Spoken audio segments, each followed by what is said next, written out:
Hello, friends and family. Hope you're all doing fantastic. Hope you had a beautiful week. Hope everything is going okay in spite of the difficulties that we face. Come to think of it, the difficulties sometimes put a little bit of an oomph into our step.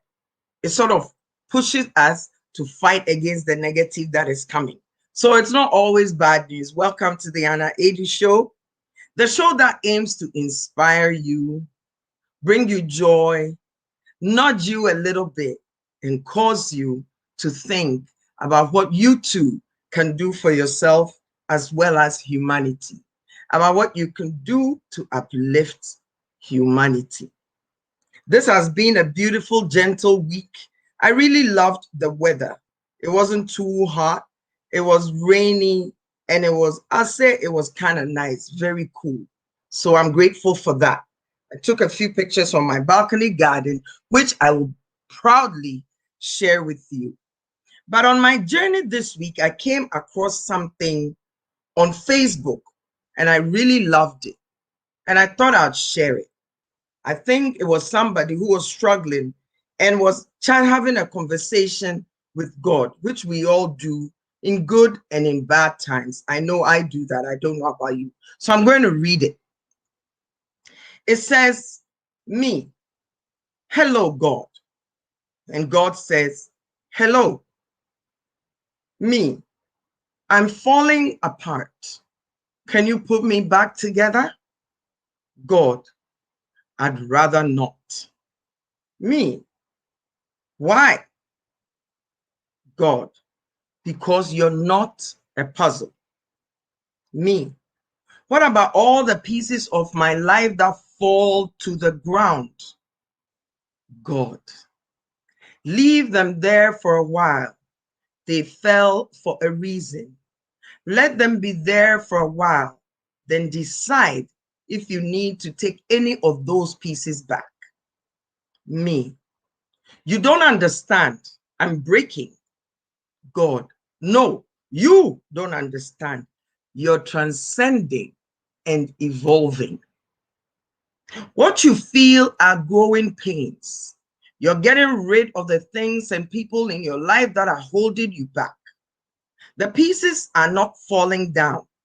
The pieces are being put in place. Relax, take a deep breath, and let those things you no longer need fall down. The pieces are being put in place.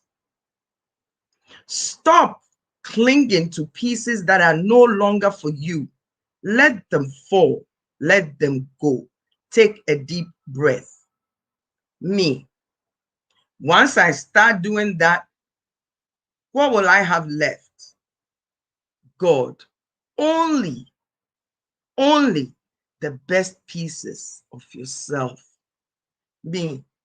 But I'm afraid of change. God. I keep telling you, you're not changing, you're becoming. Me. Becoming who? God. Becoming who I created you to be. A person of light, love, charity, hope, courage, joy, mercy, grace, and compassion. I made you for so much more than those shallow pieces you decided to adorn yourself with, and that you cling to with so much greed and fear. Let those things fall off you. I love you. Don't change. Become. Don't change. Become. Become who I want you to be, who I created. I'm going to keep telling you this until you remember. Me. There goes another piece. God, yes, let it be like this. Me. So I'm not broken. God, no. But you're breaking that. Listen to this. God said, when I asked, so I'm not breaking? God, no. But you're breaking the darkness like dawn. It's a new day. Become who you really are. Ah, I thought that was so beautiful. Having this conversation with God and Him letting us know that He's with us. He has created us in a certain way.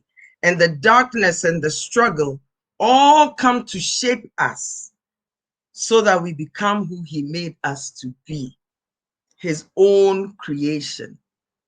I enjoyed it.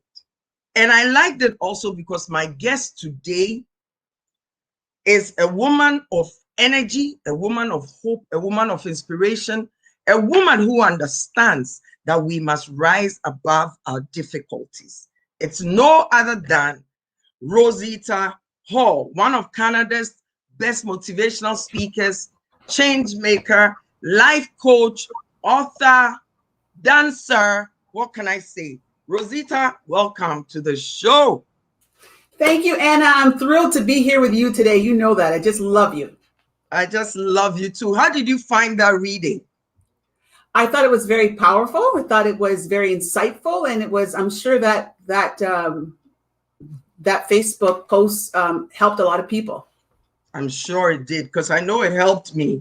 It Yeah. shed quite a bit of light onto my own struggles and the path Yes. and the journey that we're both on. That Yes. we're all heading to that place where God has created us to be. And so we have to go through the ups and downs and the struggle. So before we go any further, please tell us a bit about yourself, what you do. Yes. Well, it's funny. I don't like talking about myself that much sometimes on camera. But anyways, I always start with the fact that I'm a mom because that's my greatest joy in life. My two amazing sons, Joshua and Christian, who light my world up every single day. My husband, same thing, who lights up my world every day. For 38 years, we've been together. And I Wow. love him to the moon and back. He's my best friend, my best buddy, and he provides me with a lot of love and light every day. I spent most of my career in the social work field, helping women and children who were violated and abused. And then the last, how many years? 20 years, I have been on the speaking and training circuit, helping people to live their best life. So that's pretty Mhm. much my story in a nutshell, Anna. Awesome, awesome. So, you've given us, so we can say that you are blessed and you are taking your blessings and blessing the world with it. Am I right? Yeah, and I think part of what you were talking about at the beginning when you started is that we all come into this world with a gift of some sort. And I Yes. don't think we have to look far for it. The gift is always there. It's been placed in our hearts and souls from the day that we were born. And I think that gift is that we are to use it and to use it in a powerful way. And I think when you look at the world as it is right now, especially coming out of COVID and the whole bit, I think the world needs a lot of love and light, and the world also needs all of our gifts and talents and abilities. So I think we have to find out where our light needs to be shone the brightest and to go into those places and make a difference. Amen. I like that you mentioned that, because a lot of times I think many people wait for others to be the one that can bring the light, or to be the one who let their talents or their power shine. But it lies in all of us, I find. So we need to find the courage within ourselves to move Mhm. past the little living and to shine our light into the world. Would you agree with me? Oh, I agree with you 100%. And one of the things I was going to say, Anna, is I think oftentimes, especially for people like you and I who do a lot of like motivational speaking and things like that, they have this sense that we only see like only the goodness in life, right? But the reality Mm. is this: we look out the same windows as everybody else does. We walk the same paths that everybody else does. So we know that it's not a beautiful world, that it's not a beautiful, pretty world all the time. But the Mm-hmm. reality is that we have figured out ways. You talked a little bit in that poem about brokenness. We've taken those broken pieces, because we've dealt with all kinds of things in our lives, but we've taken those broken pieces and we've picked them up, and they've been heavy sometimes. But we pick up those broken pieces and we build something new. And I think that's what we have to do in terms of being resilient during like any time in life, especially now during the pandemic and all that's been going on in the world. We have to take some of those broken pieces and really use them in a powerful way to not only change our lives, but more importantly, to change the lives of other people. Wow. What can I say? The broken pieces. Mhm. I like that you mentioned that for those of us that get up with energy and we're always speaking positive and being inspiring and things like that, life isn't exactly all peaches. No, But no, it's not all peaches, Annie, because we go through things too, and I think sometimes people have a hard time understanding that, especially for those of us who are out there shining our light as much as possible every single day. That we still have to go through stuff just like anybody else. We're not immune to what happens in life. As a matter of Mhm. fact, during this pandemic, I lost two of my very good friends, almost best friends, I would say. Um, Oh, and so that was really hard. Now, it wasn't COVID related deaths, but nonetheless, they were deaths. And they were two women who I met when I initially moved to Hamilton many years ago. They were the first two women that I met in the community who took me under their wings, blessed me in beautiful ways, encouraged me, lifted me up, inspired me. And I miss them dearly, go. especially my dear friend Anita Isaac, who was like I don't even know how to describe her. She was like an angel in my life. People didn't know that, but we had a conversation almost every day. We would text each other, we'd message each other, we'd call each other, and share, stories with each other, what was going on in our lives. And actually, with beautiful Anita, I was actually on the phone with her having a conversation when she got sick and the phone dropped, and that was the last that I had a conversation with her. Oh, So wow. it was a rough time during the pandemic, but the reality is, I think we have to face our grief. We don't run from grief. Grief is reality. Grief is part of life. Like I started the grieving process when I was like 8 years old when I lost a brother. So, and it's just been an onward thing for me my whole life. So I know that grief is real. Grief is like, I mean, I'm sure you've heard that saying that grief is love with no place to go.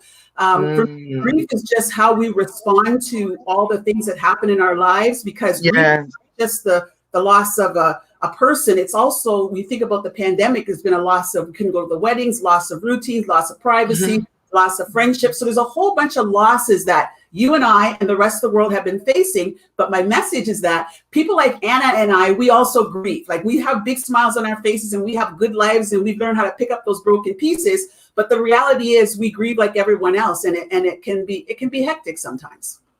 It can be hectic, it can be draining, it can be because your body, I don't know, like it's like a natural gift where you wake up in the morning and God says, okay, today we're going to inspire 100 people.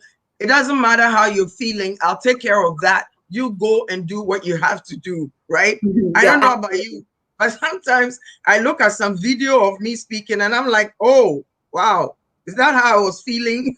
But But by the grace of God, we know that what we do inspires people. So I like that you talked about grief, right? Mhm, mhm, Sometimes we look on grief as a negative thing, right? mhm, mhm. But how do we begin to look at grief as a normal process, as part of the life?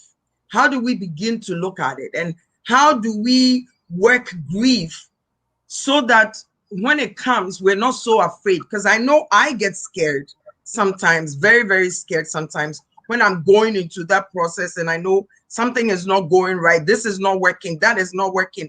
I know I panic sometimes. How do we deal with this thing? How do we accept that it is part of life?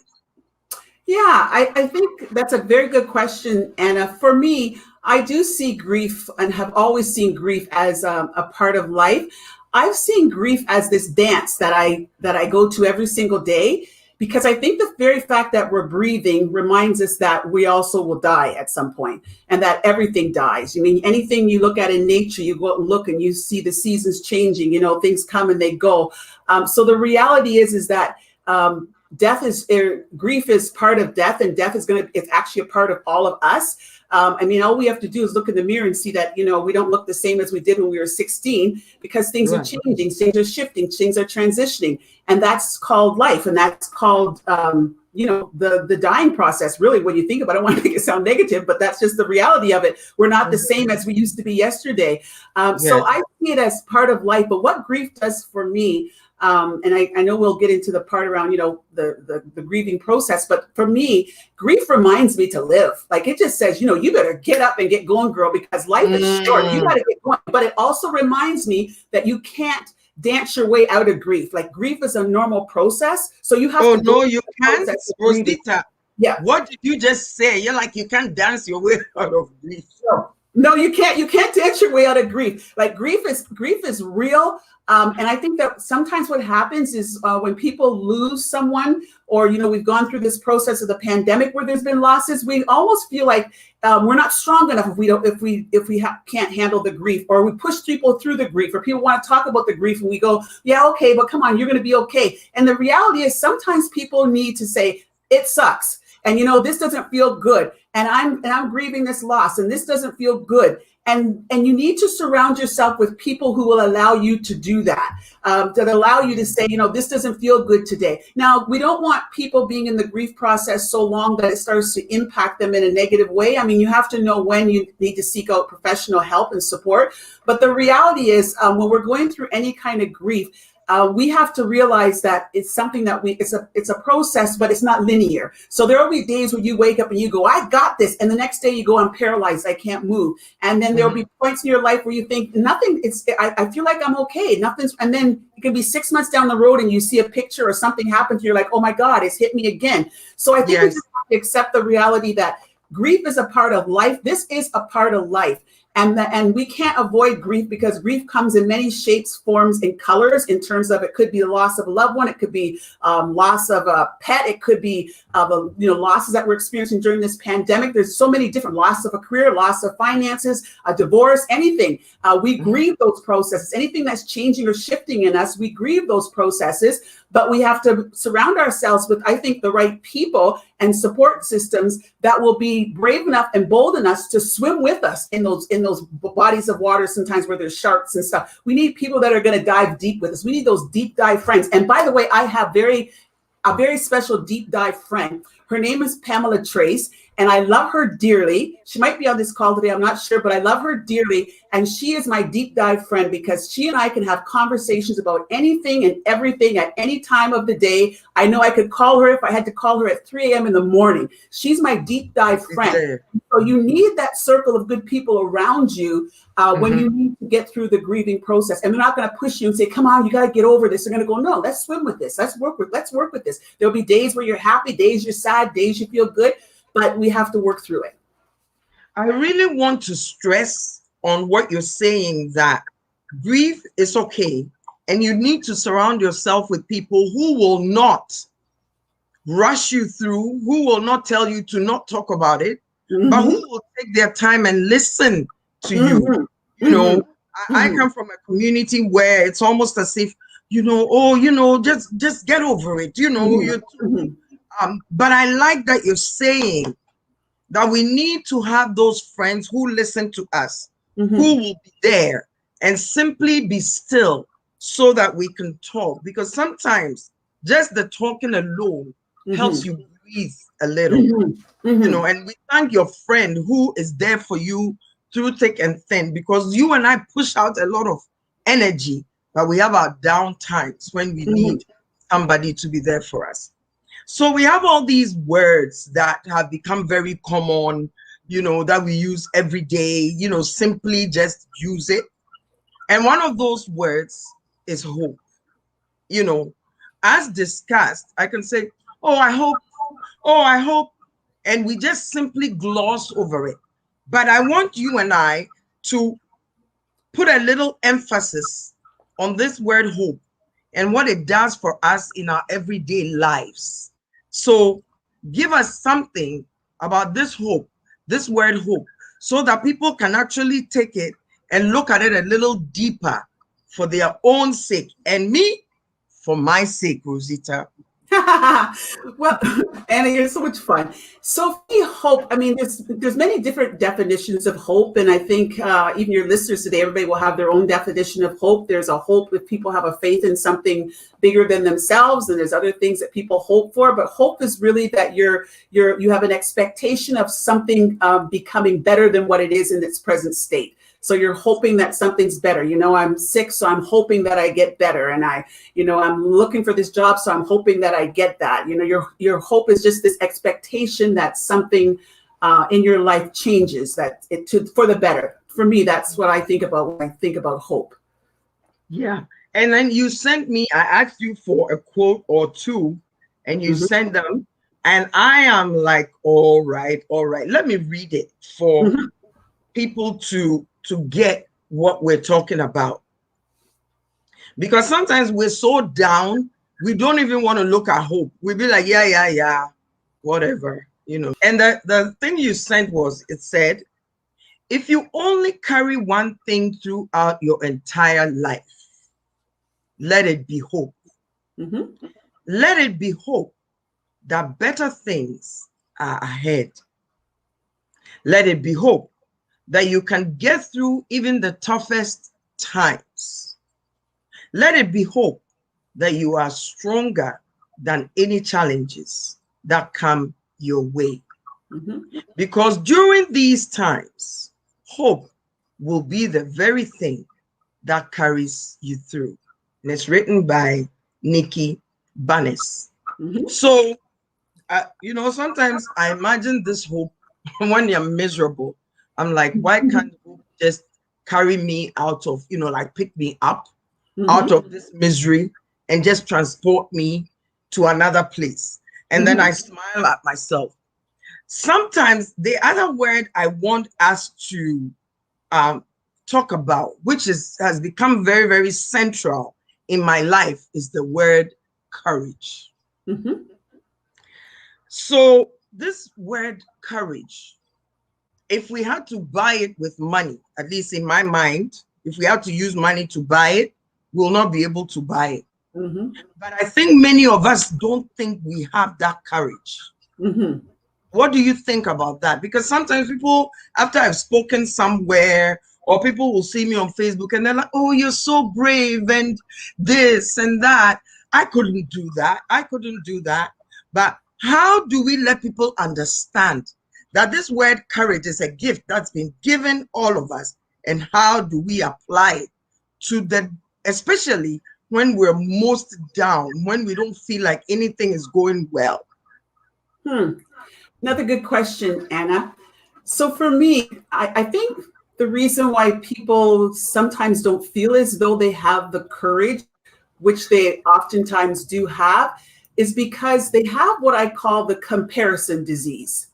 They're so busy comparing themselves to other people. Like when you're saying, people are saying to you on Facebook, oh, I'm seeing what you're doing. I don't have. See, the thing is, if you figure out your authentic truth and you understand who you are and you understand your gifts and you understand your talents and you understand your abilities, that's where courage flows from. You have to be standing on a foundation of truth about who you are.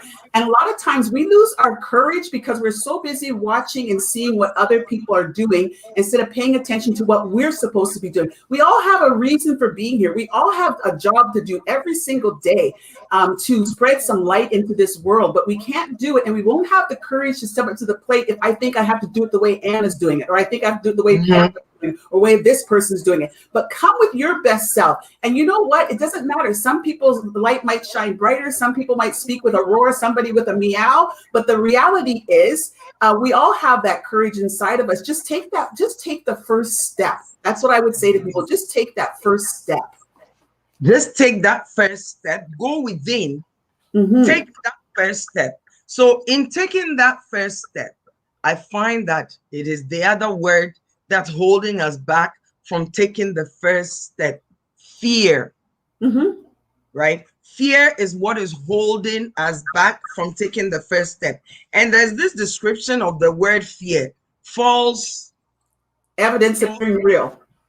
Exactly, right? Mhm. So, how do we overcome that fear? Because maybe you've grown up and the message that you've received all your life is that you're not enough, you're not good enough, you cannot do this, or why are you being so bold and this and that. Maybe those are the messages you've heard all your life. Because I'm Mhm. finding I come across a lot of people who will share their ideas with me. Oh, I have an idea for this and that. And I thought about you because you're the one that does so much.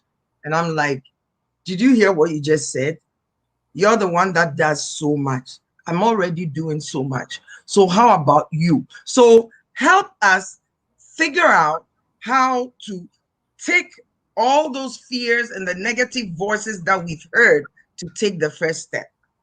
And I think it goes back to what I was just previously saying. I always mention that my mom used to always say to me that all roads lead back to self. So anything that you're lacking, anything that you need, don't look out here for it, look in here for it. So I think what happens is that we still have to go back to our authentic core again. Because as soon as we step outside of that and we're looking for that external stuff, then we don't think we have what it takes. Then when we're looking at the external stuff and trying to find our strength from the external stuff, that's when we become less courageous. That's when we start to be more fearful because we're not tapping into our own resources. And we have these Mm, powerful, powerful resources. So if we stop looking out here and reaching out here, but reach within, everything we need is honestly there. And I can say that from my own personal experiences. mhm. I do a lot of soul searching often. I mean, I'm a very outgoing person and people know me as this high energy person, but I also will tell you that I'm a person that takes a lot of time for myself. Like I take a lot of me time, a lot of time of quietness where I'll go to my room, shut the door. I just need some quiet time for myself, for self-reflection, to have some conversations with my maker. But I think that if we just can start looking inside instead of outside. You know, I was quoting this a piece of a poem, Anna, at another presentation that I was doing, and it was really about, it was called "The Man in the Mirror." And so I changed it, of course, to "The Woman in the Mirror" because I'm a woman, and it's where it said "King," I said "Queen." But part of Right. that quote goes like this: "When you get what you want in your struggle for self, and the world makes you queen for a day, just go to the mirror and look at that girl and see what she has to say. For it isn't your mother, your father, or spouse whose judgment upon you must pass. The woman whose verdict counts most in your life is the one staring back in the glass." And I read that Mm, poem from the time I was a kid. And I always remembered that. My mom said, all roads lead back to self. Anything that you want, you need courage, you need this, whatever you need, it's here. You got to spend time here. Get off of Facebook. Get off of Instagram. Stop looking at what other people are doing. Look at what you need to do because Anna can't lift my spirits. I got to lift my spirits. And so you have mm. to figure out how to do that. And the only way that you'll do that is to come back home to your foundation, come back home to your core, come back home to your authenticity and have some conversations with yourself. And you are much stronger than you'll ever realize, but you won't know it as long as you're looking externally for confirmation. It's not going to come from other people. But what if I'm saying to you, Rosita, you don't understand? I've been broken, I've been battered, I've been abused, I've been this. Rosita, you don't understand. I don't have it. Mm-hmm, What would mm-hmm. Rosita say to me? Because I'm trying to come Sure, from a place where somebody is so sure, broken, sure. like no matter what you're saying, Yes, they yes. can't, all they feel is their fear and their hurt and their Yeah. brokenness. Yeah. And then that's when I think you have to rely on your circle. You have to have a circle because life Mm, is not a solo act. no.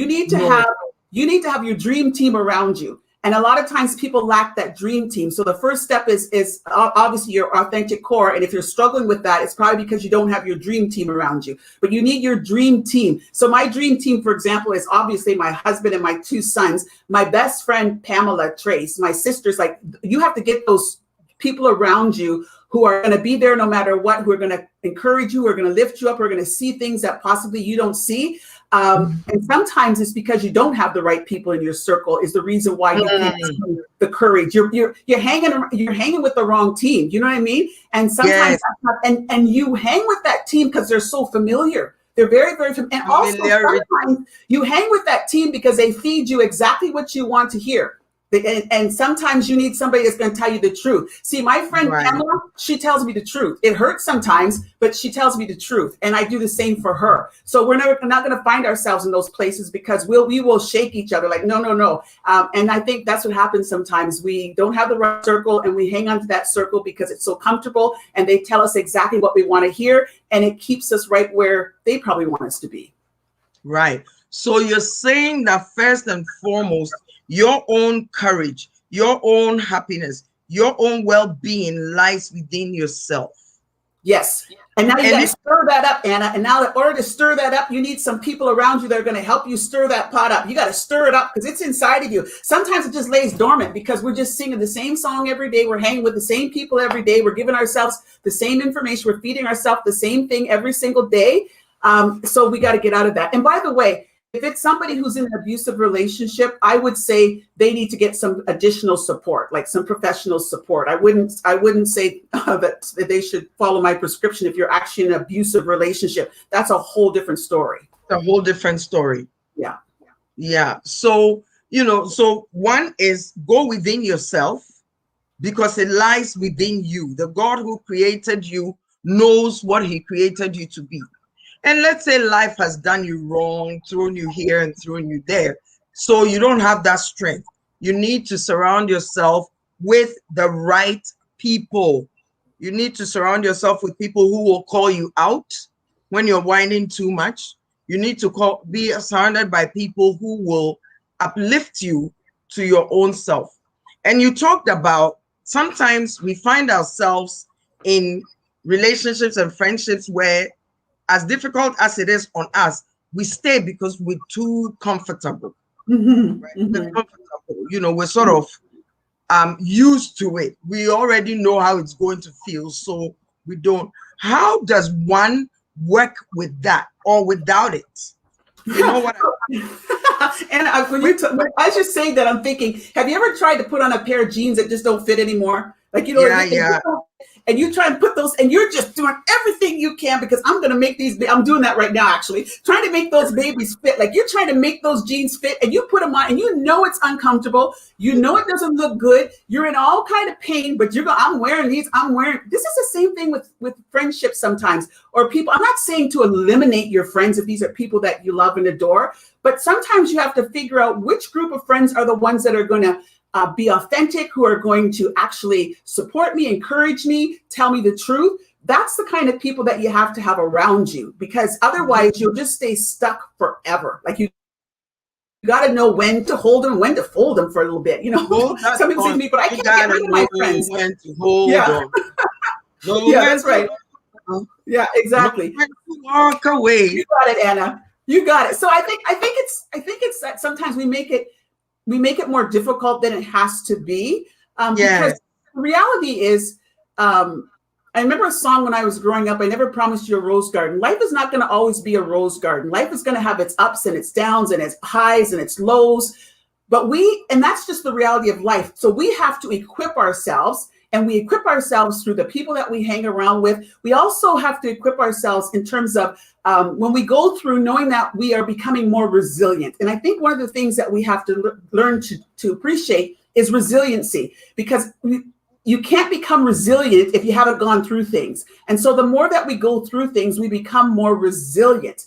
And I think in terms of resiliency, you'll know when you become resilient because you will have a good, I call it three things: your social capacity, your intellectual capacity, and your psychological capacity. So in terms of your social capacity, you become resilient because you have that social circle around you. It's the people you have around you. And then your intellectual capacity, you're always learning and you're always growing. You're finding things to read. You're finding ways to educate yourself. And then the psychological component is, who are you becoming? Because you have to pay attention to that all the time. When you're walking through life, when you're walking through grief, you will come at the end of it, which is, I don't even know where that is because it just goes on. You're not going to be the same person. And a lot of times people are expecting to be the same person. But when you've gone through stuff and you've become more resilient and you've gone through challenges, you're learning more about life. You're learning more about yourself.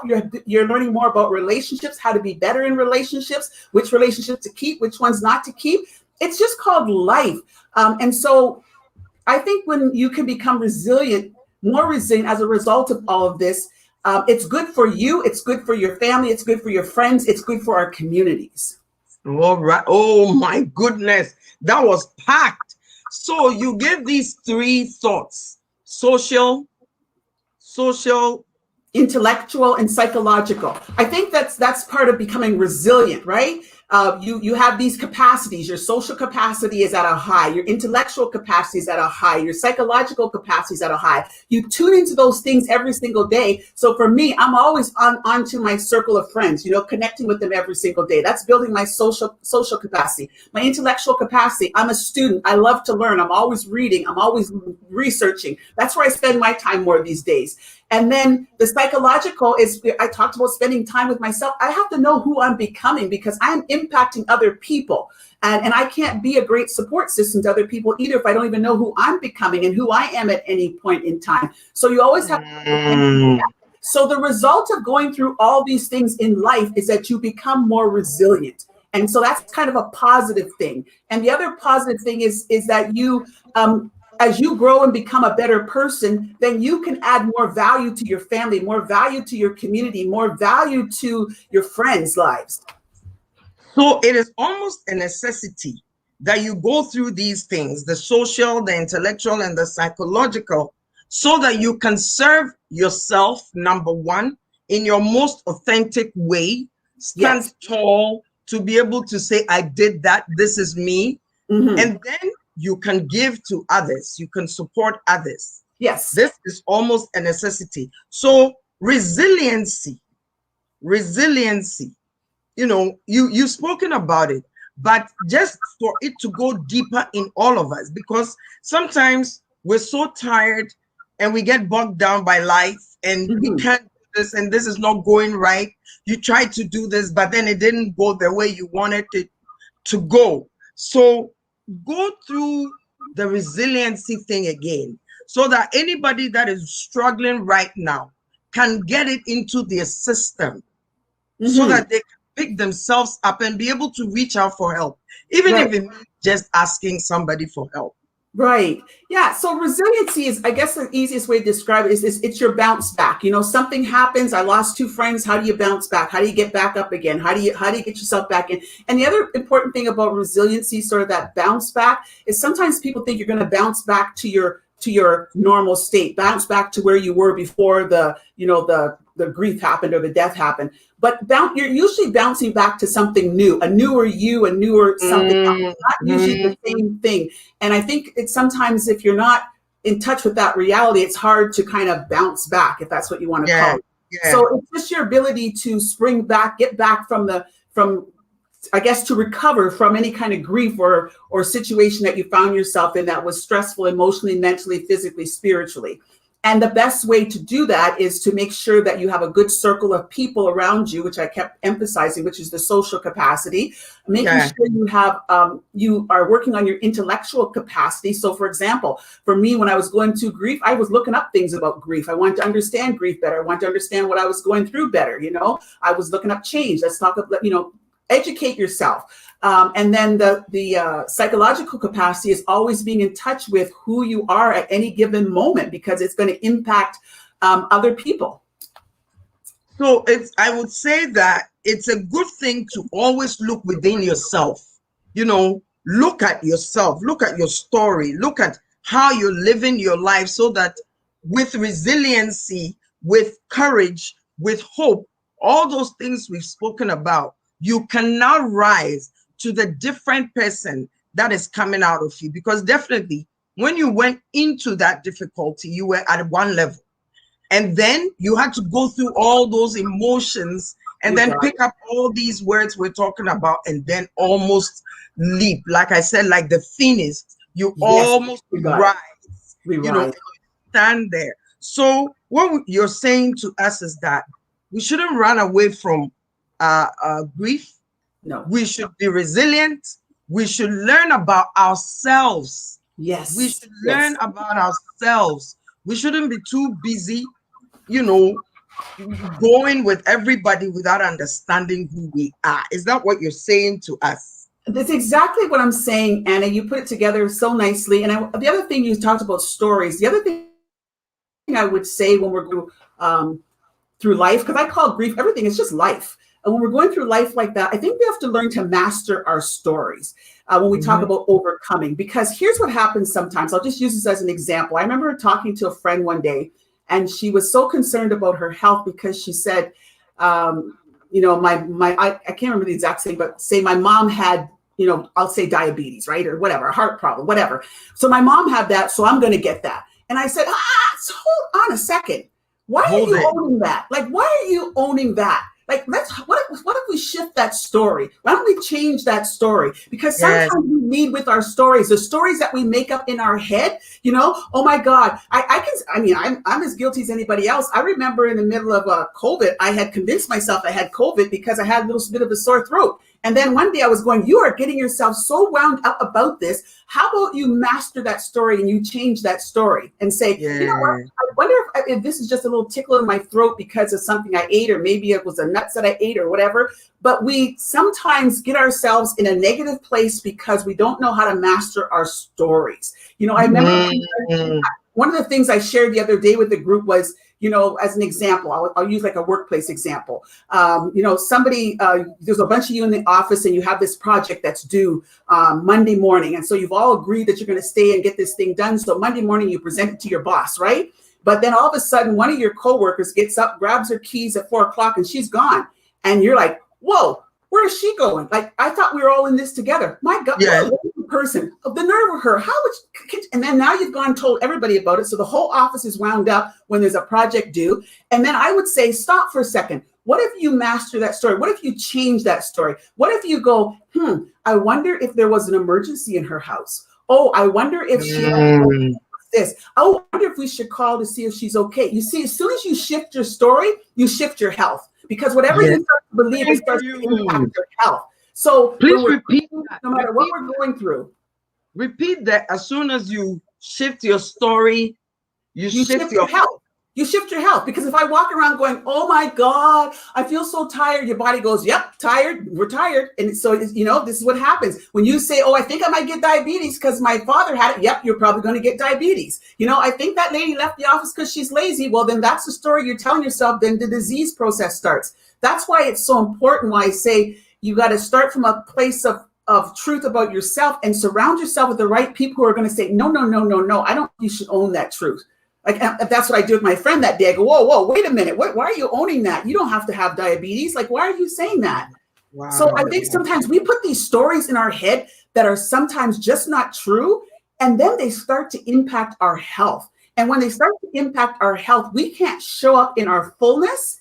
And then Mm. can't give in the way that we should give. In fact, it's absolutely draining. And I have really been practicing mastering my stories, because sometimes we just make these stories up in our head and we walk around like they're true and they're not.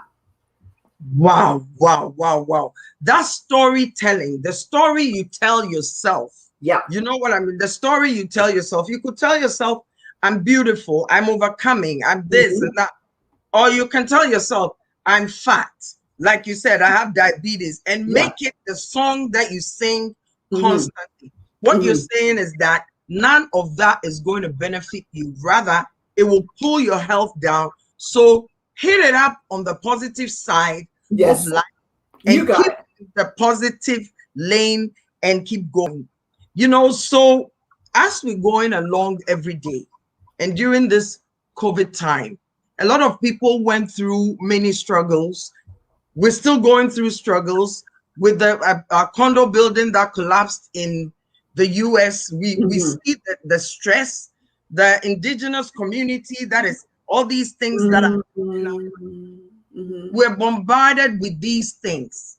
But how do we mourn and feel sad for those people without letting it become, because it has a way of impacting us already with COVID and all of us being shut down.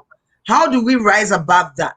Not that we don't feel the pain of others, but how do we sympathize, but at the same time live above, understanding that we only have so much time to live and make the best of it. Mm-hmm. So I would say two things. And number one, grieve, like say, this sucks. This is horrible what happened to this Indigenous community. That's horrible what happened. And you need to talk it out and walk it out, whatever it is that you do. We can't just pretend that it's not happening. It's real. Yes. And it impacts all of us, what's happening to communities around the world, really. So we really do need to grieve the process. We really need to talk out loud how we feel about it. This doesn't feel good. This sucks. This is horrible. And then I also think it's important that if you feel so strongly about something, then take some action. I mean, what are the steps that you can do? Can you go into the Indigenous community? What can you do? What kind of impact can you have on these communities that are suffering? So that's number one. And number two, I think oftentimes, even though we're talking about today, people don't even realize that they are grieving.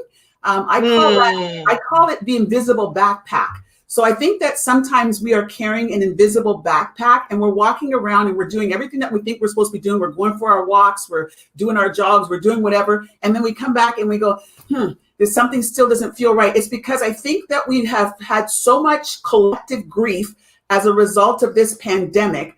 We're carrying so much and we've been locked inside, and maybe we haven't been communicating the way that we should with others, that we're carrying a big load, and that we have to, since we're carrying a collective grief, we have to collectively be there for each other. So we have to say, I mean, I think I even said to you, Anna, before you had invited me to this show, I said, oh my God, and I'm glad you connected with me because you were on my list to connect with. I wanted to connect with you just to say, how are you doing? So I think that we have to reach out to our friends and our acquaintances and say, how are you doing? How are you feeling? Because we have to be there for each other, because I think that a lot of us are carrying a backpack full of all kinds of stuff. Not only was the pandemic happening, where we were having so many losses, physical losses of friends and family members, we were also experiencing so many other losses. And then just some of this, the everyday stuff that was happening in people's lives. Maybe people were going through divorce, separation, financial issues, kids coming home, whatever. It's a lot. It's huge. And we can't pretend that it's not existing, because guess what? The body keeps score. You're not fooling anybody, because, you know, when you make that next doctor's appointment, your body's going to speak very loud. Wow. So what I'm hearing is that we have to acknowledge that we have been saddled COVID, then our own personal lives, which has several facets to it that we're dealing with. And, you know, even spending so much time indoors with each other because we couldn't go out. That was another whole thing that created another whole thing. You know, you would think that we keep saying you have to be with each other, reach out to each other, talk to each other. But that aspect of COVID was a little hard on families. Kids were stuck doing classes on computers. All of a sudden, parents had to be teachers. All of a sudden, jobs were lost. So we all need to take a breath, just breathe, so that we can pick up and not be so grumpy.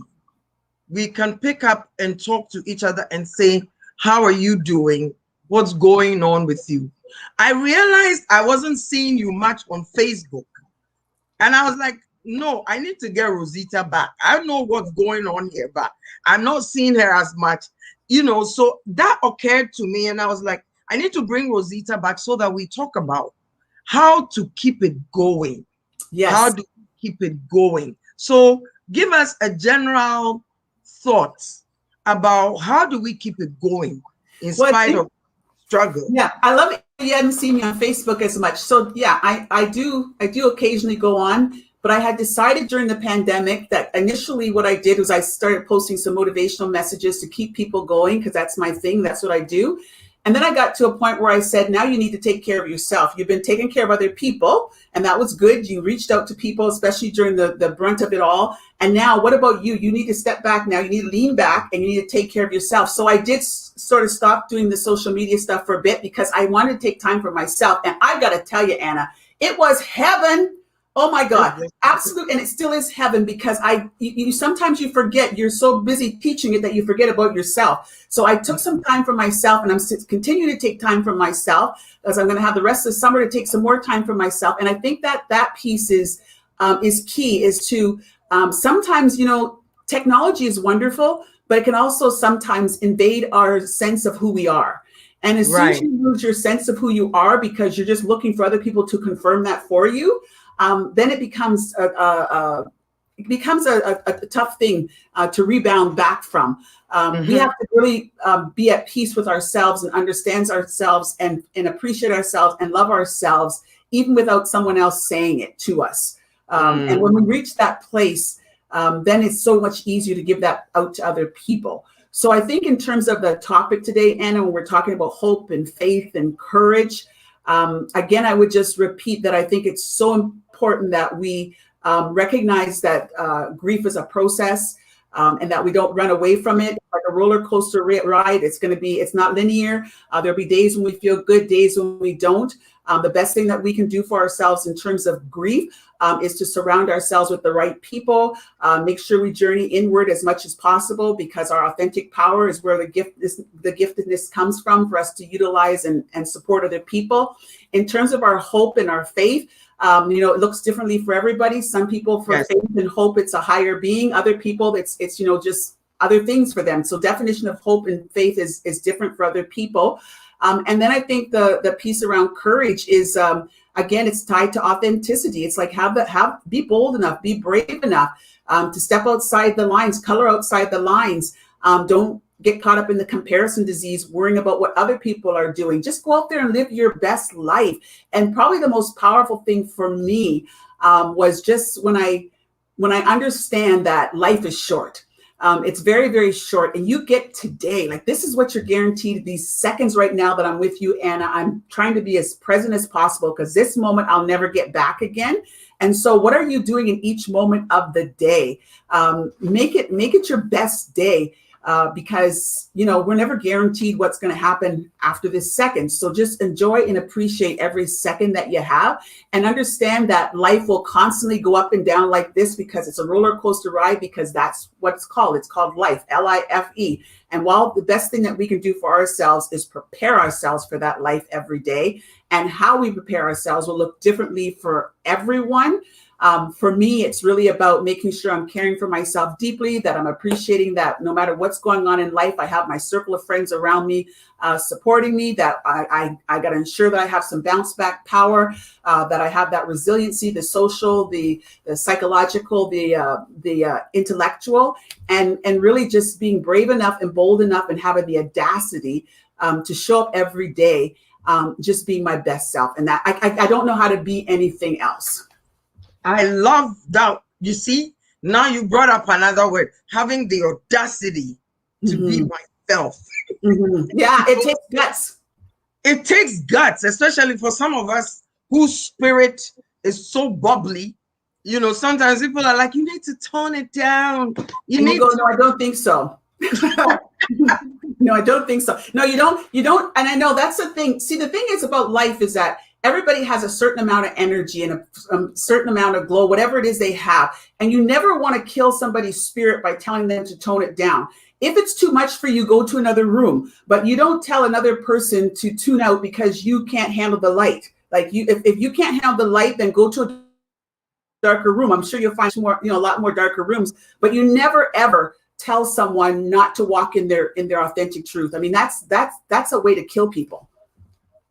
Oh my goodness. I like that. Say that again. You never tell someone, please, I want it to come from you.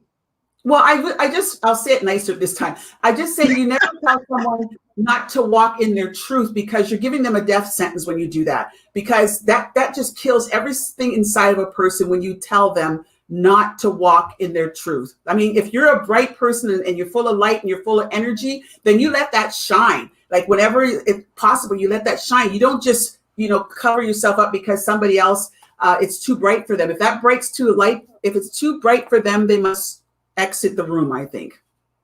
Wow. I like the way you say it, where it's like, go to a darker room. It's nothing personal, but you have to be careful when you're shooting down. Yes. But this is a very good message, even if this is all people get out of this. But this has been, oh my goodness, this 1 hour has flown by like it's 5 minutes. But Oh, my a goodness. few comments popped up. Somebody said, inhale, exhale. somebody said you can only be your authentic self, right? So do you have a website that people can go to if they want to follow you? I want Yes, to put yeah. it in the chat. It's rositahall.com. That's simple. Yeah, it's very, Rosita, very hall.com. Mm-hmm. RositaHall.com. Somebody just will have the audacity to be yourself. I love that. That is Pamela my Tracy. that is my beautiful friend Pamela Trace. I'm so happy she's on the call because I'm telling Awesome. you, when you talk about really being able Let me to, read this one. Whenever you shift your story, you shift your health. People are getting the message. I've learned about the psychology of being sick, and this is major. People are getting the message, Rosita. I'm loving it. yes, that's good. So yeah, I was going to say with my friend Pamela Trace, what I love about her is that I don't have to, when I am going through something, she's the first person I think about. And number one, because she's a fantastic listener. And she always gives you room to breathe, like somebody talked about breathe, like just take a breath kind of thing.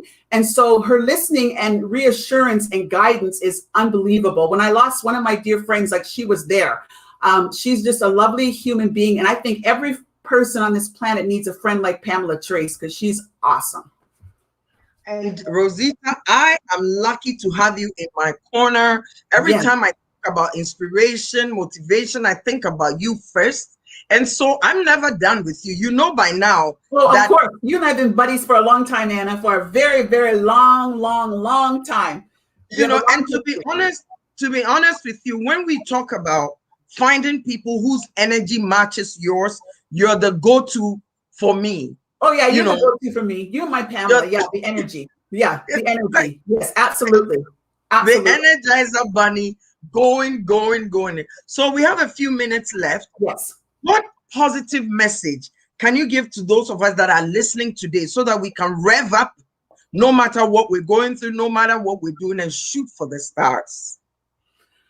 Well, I think I will go back to my original message, which was when you get what you want for your struggle for self, and the world makes you queen for a day, just go to the mirror and look at that girl and see what she has to say. For it isn't your mother, your father, or spouse whose judgment upon you must pass. The person whose judgment counts most in your life is the one staring back in the glass. So it's all about authentic truth. It's all about owning who you are. It's all about standing on a foundation of truth about who you are. Why? Because of life, Life. Life will bring you good things, bad things, indifferent things. There'll be like a roller coaster ride. We'll have good things, not so good things. But the reality is this. If you walk in your truth and you surround yourself with the right people, you will make it through. And if you find that that's not enough for you, then you can always seek out more professional resources. But for me, I've always found that if I could keep my circle around me, my close circle, if I could always walk, my audacity to walk in my truth every day and never sell out on who I am, because once you start to sell out on yourself, trust me, the disease process starts because you're not walking in your truth. God put you on this earth for a reason. We have talents, we have gifts, we have abilities, and we have to utilize them to the fullest. And the only way to do that is to walk in your truth and take incredibly good care of yourself, because self-care is also key in my life. Woo! Ladies and gentlemen, that's my Rosita for you, coming to you packed with energy and all. So what can we say? At the end of the day, Rosita said we should have the audacity.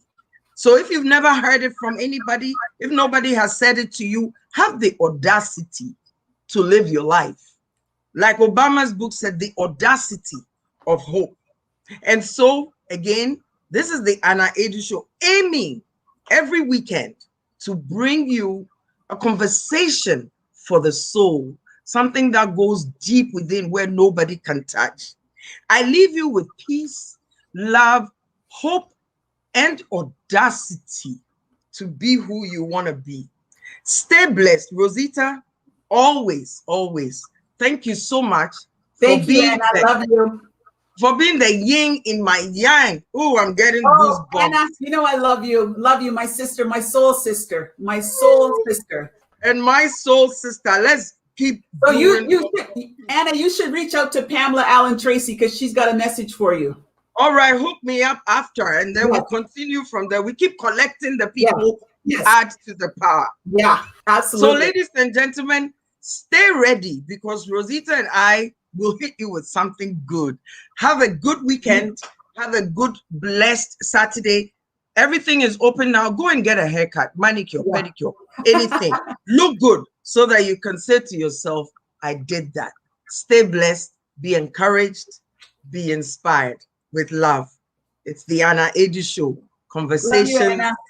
for the soul. Love you more. Bye-bye. Bye-bye. Are you looking for a TV platform to advertise your products? If so, you've come to the right place. We are proud to be the platform of your choice, and customer satisfaction is our #1 priority. Let our television platform help you advertise your product and services. No matter where your prospective clients are, we have the media resources to reach them. We offer the most affordable prices, and a trial will convince you. So, contact us now and find out why so many local customers come to us for all of their advertising needs. Contact us at 416-835-3133 or email us at dork2@gmail.com.